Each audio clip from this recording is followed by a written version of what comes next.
អ្នកទាំងអស់គ្នាដែលឆ្ងល់ហេតុអីព្រឹត្តិការណ៍ FIFA World Cup ធ្វើឡើងរៀងរាល់4ឆ្នាំម្ដងអាចនឹងមានហេតុផលខ្លះៗនៅពីក្រោយការសម្រេចចិត្តបែបនេះសួស្តីអ្នកនរគ្នាស្វាគមន៍មកកាន់ Channel 2KA មួយរយៈនេះកំពុងតែមានការប្រកួតបាល់ទាត់យ៉ាងក្តៅគគុកក្នុងព្រឹត្តិការណ៍ FIFA World Cup ហើយអ្នកនរគ្នាមានដែលឆ្ងល់អត់ថាព្រឹត្តិការណ៍ FIFA World Cup ធ្វើឡើង4ឆ្នាំម្ដងហេតុអីមិនធ្វើរៀងរាល់ឆ្នាំដោយព្រឹត្តិការណ៍ផ្សេងៗតោះឥឡូវយើងទៅដឹងព័ត៌មានខ្លះៗទាក់ទងទៅនឹងព្រឹត្តិការណ៍ FIFA World Cup ទាំងអស់គ្នាព្រឹត្តិការណ៍ FIFA World Cup ជាការប្រកួតបាល់ទាត់អន្តរជាតិដ៏ធំបំផុតនៅលើពិភពលោកជាលើកដំបូងត្រូវបានធ្វើឡើងនៅក្នុងឆ្នាំ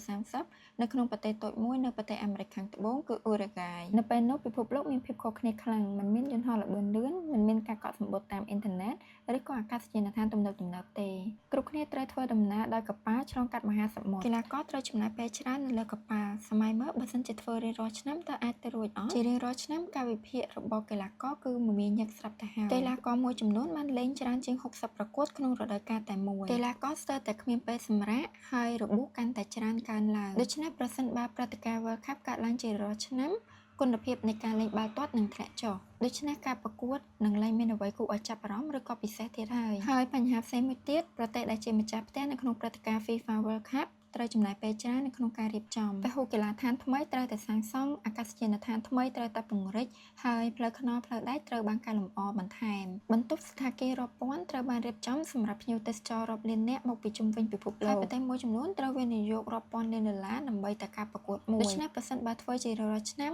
វាពិបាកនៅក្នុងការទៅរួចហើយអ្វីដែលជាចំណុចសំខាន់ជាងគេមួយទៀតហ្នឹងគឺអារម្មណ៍របស់អ្នកទស្សនាតែម្ដងសម័យមើលបើយើងញ៉ាំអាហារដែលយើងចូលចិត្តជារៀងរាល់ថ្ងៃដំបូងឡើយយើងរំភើបប៉ុន្តែបន្ទាប់មករយៈមកវាคล้ายទៅជារឿងធម្មតាវិញហើយសម្រាប់កីឡាករវិញគាត់មានពេលគ្រប់គ្រាន់រយៈពេល4ឆ្នាំដើម្បីហ្វឹកហាត់បន្ថែមពួកគាត់មានឱកាសត្រឹមតែ 3-4 ដងប៉ុណ្ណោះដើម្បីលើកពានរង្វាន់បាល់ទាត់ពិភពលោកនោះហើយជាអ្វីដែលធ្វើឲ្យការប្រកួតនីមួយៗរាល់គ្រាប់បាល់រាល់ជ័យជំនះមានតម្លៃខ្លាំងហេតុផលទាំងនេះដែលធ្វើឲ្យព្រឹត្តិការណ៍ FIFA World Cup មិនគួរធ្វើឡើងជារាល់ឆ្នាំឬក៏ញឹកញាប់ពេកទេចំពោះអ្នកទាំងអស់គ្នាវិញយល់យ៉ាងណាដែរឬមានហេតុផលផ្សេងដែលព្រឹត្តិការណ៍ FIFA World Cup មិនអាចធ្វើបាននៅក្នុងរយៈពេលខ្លីជាង4ឆ្នាំតែចំពោះព្រឹត្តិការណ៍ FIFA World Cup គួរតែធ្វើឡើងក្នុងរយៈពេលខ្លីជាងនឹងដែរខមមិនប្រាប់ឲ្យខ្ញុំបានដឹងផងជួបគ្នានៅវីដេអូក្រោយបាយ